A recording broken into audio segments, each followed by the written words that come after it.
Hello everyone, welcome back to my channel. आज की video में हम लेटर आर के उच्चारण नियम सीखेंगे, यानी लेटर आर को कैसे प्रोनाउंस करते हैं और कहाँ पर साइलेंट होता है। तो ये इंग्लिश जो है ये दो तरह की होती है, एक ब्रिटिश इंग्लिश, एक अमेरिकन इंग्लिश।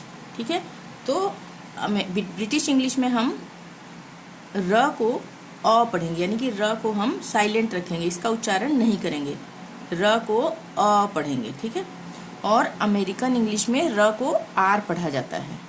ठीक है, र को आर यानी पूरा का पूरा आर, इसको पढ़ा जाता है। तो हमारे देश में ब्रिटिश इंग्लिश ही पढ़ाई जाती है।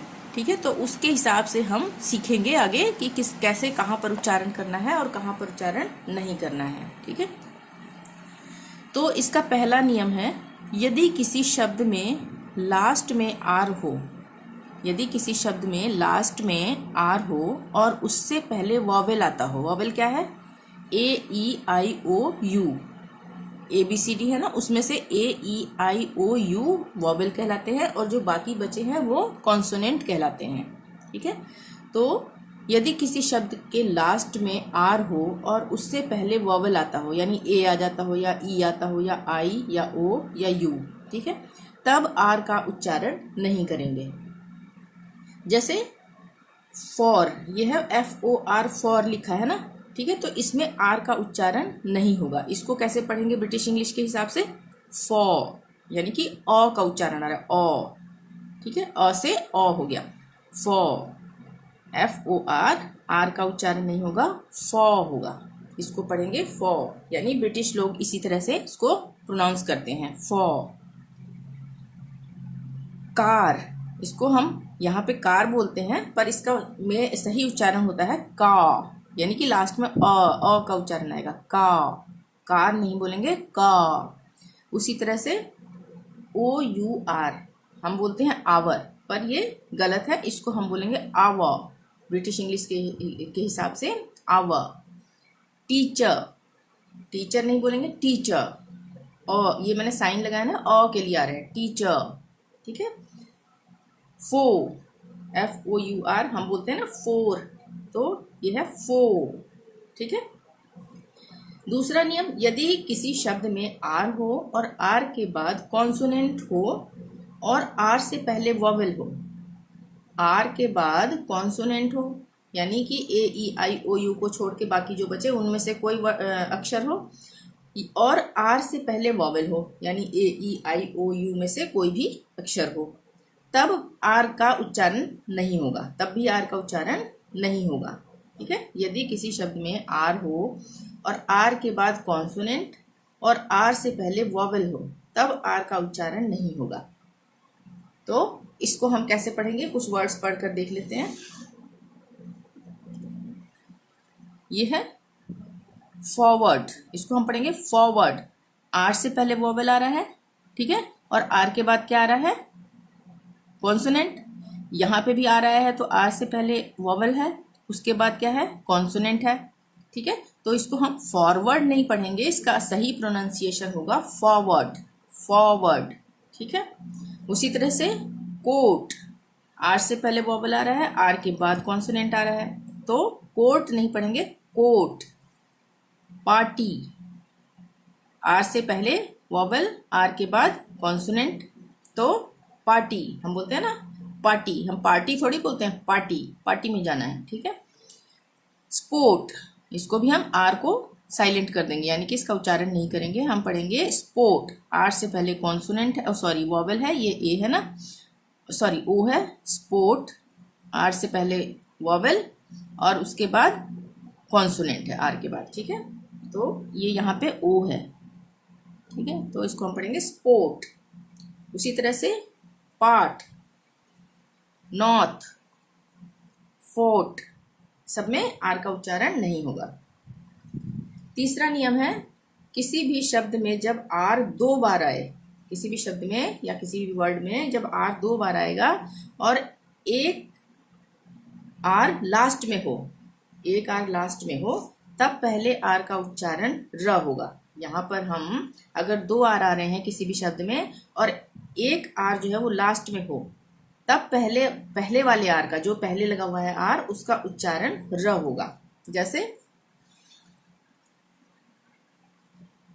ये हमने पढ़ा है यहाँ पे सरेंडर, यहाँ पे क्या है, यहाँ पे 2 बार, यहाँ पे तो खैर डबल आ रहा है, इसकी कोई बात नहीं, ये पहले आ रहा है, आर आ रहे हैं 2, और लास्ट में भी आर आ रहा है ना यहाँ पे, तो लास्ट में भी आर आ रहा है, तो यहाँ पे हम पहले वाले आर का उच्चारण करेंगे, लास्ट वाले का नहीं करेंगे। जैसे ये है सरेंडर, इसको हम पढ़ेंगे सरेंडर, सरेंडर नहीं पढ़ेंगे, सरेंडर। उसी तरह से FOREVER, लास्ट में आर आ रहा है, ठीक है, तो यहाँ पर हम पहले वाले आर का उच्चारण करेंगे, इसको हम क्या बोलेंगे, फॉरएव, फॉरएव, यानी कि यहाँ पे इस वाले आर का उच्चारण हो रहा है फॉर एव, एवर, फॉर एवर, ऐसे पढ़ेंगे फॉर एवर, एक साथ पढ़ेंगे तो फॉर एवर, ठीक है, लास्ट में ये साइन दिया है ओ के लिए, फॉर एवर। अब है चौथा लिंकिंग आर, ये जो है जो 2 शब्दों को जोड़ता है, लिंक का मतलब जोड़ना होता है ना, तो लिंकिंग आर का यूज हम कैसे करेंगे, उसका कैसे उच्चारण करेंगे। यदि 2 अलग अलग शब्द एक साथ हों, यदि 2 अलग अलग शब्द एक साथ हों लेकिन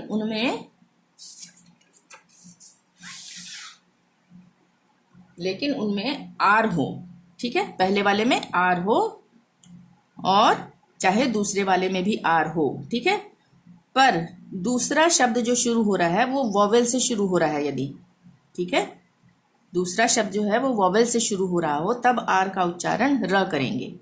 क्या समझा हमने यहाँ पे, दोबारा से समझ लेते हैं। यदि 2 अलग अलग शब्द एक साथ हो लेकिन उनमें आर आ रहा हो, ठीक है, दोनों में आर आ रहा हो, और दूसरा शब्द जो है वो वॉवेल से शुरू हो रहा हो, यानी AEIOU से शुरू हो रहा हो, तब आर का उच्चारण हम र करेंगे। जैसे यहाँ पे हम समझ लेते हैं, आसानी से समझा जाएगा। ये है FOUR, 4, यहाँ पे आर आ रहा है, ठीक है, और दूसरा शब्द क्या है ये आइज, तो ये किससे शुरू हो रहा है, वॉवेल से, EYES, ठीक है, आइज। तो हम इसको कैसे पढ़ेंगे, इसमें आर का उच्चारण जो है ये पहले वाले शब्द में उसका उच्चारण जो है वो होगा कैसे, इसको हम एक साथ पढ़ेंगे फॉर आइज, यहाँ पे ये हम ये लगाएंगे फॉर आइज, फॉर आइज, एक साथ पढ़ेंगे फॉर आइज, ठीक है, यहाँ पे र का उच्चारण हो रहा है, ये आ रहा है ना र, फॉर आइज। उसी तरह से पहले वाले शब्द में आर है, यहाँ पर है ना, BETTER, बेटर, ठीक है, इसमें आर है, और दूसरा शब्द किससे शुरू हो रहा है, वॉवेल से शुरू हो रहा है, ई से, तो यहाँ पर हम इसको मिला के एक साथ पढ़ेंगे, इसको कैसे पढ़ेंगे, बेटर एग्स, बेटर एग्स, ये नहीं पढ़ेंगे बेटर एग्स, ऐसे नहीं पढ़ेंगे, हम इसको एक साथ मिला के पढ़ेंगे बेटर एग्स, ठीक है, बेटर एग्स। अब हम सीखते हैं इंग्लिश शब्दों को, यानी कि जो हिंदी के ही शब्द होते हैं उनमें र का उच्चारण कैसे होगा इंग्लिश में, ठीक है, यानी आर का उच्चारण कैसे होगा। तो यह है इंग्लिश शब्दों में पहला नियम है, लेटर आर का मुख्य उच्चारण तो र ही होता है, ठीक है, जैसे राम, अर्पण, ये सारे हिंदी के शब्द है ना, राम, अर्पण, ये क्या है, बरखा, धर्म, कर्म, ठीक है, तो इनमें शब्द सब में आर का उच्चारण र होगा, ठीक है, यहाँ पे र आ रहा है ना, राम, अर्पण, बरखा, धर्म, कर्म, ठीक है, यह है इंग्लिश शब्दों के हिसाब से। इंग्लिश शब्दों में दूसरा नियम जो है वो लेटर आर के साथ यदि एच हो तब आर एच का उच्चारण ढ़ होता है, लेटर आर के साथ यदि एच हो तब आर एच का उच्चारण ढ़ होता है। जैसे अब ये है चंडीगढ़, अलीगढ़ या आजमगढ़, नारायणगढ़, कुछ भी हो, प्रतापगढ़, सब में गढ़ आ रहा है ना, तो ये सारे हिंदी के शब्दों में जब आर एच आएगा तो यहाँ पे ढ़ का उच्चारण होगा, ठीक है, आर एच से, चंडीगढ़, अलीगढ़, ठीक है, और नारायणगढ़, आर एच आ रहा है ना यहाँ पे भी, तो सब में ढ़ का उच्चारण होगा। ये इंग्लिश शब्दों के हिसाब से, जिसमें हिंदी के शब्दों का हम उच्चारण अंग्रेजी में करते हैं तब, ठीक है। आशा करती हूँ समझ में आ गया होगा। वीडियो पसंद आई हो तो प्लीज़ लाइक ज़रूर करें, चैनल को अभी तक सब्सक्राइब नहीं किया है तो प्लीज़ सब्सक्राइब कर लें और शेयर ज़रूर करें। थैंक यू, मिलते हैं नेक्स्ट वीडियो में, टिल देन बाय बाय।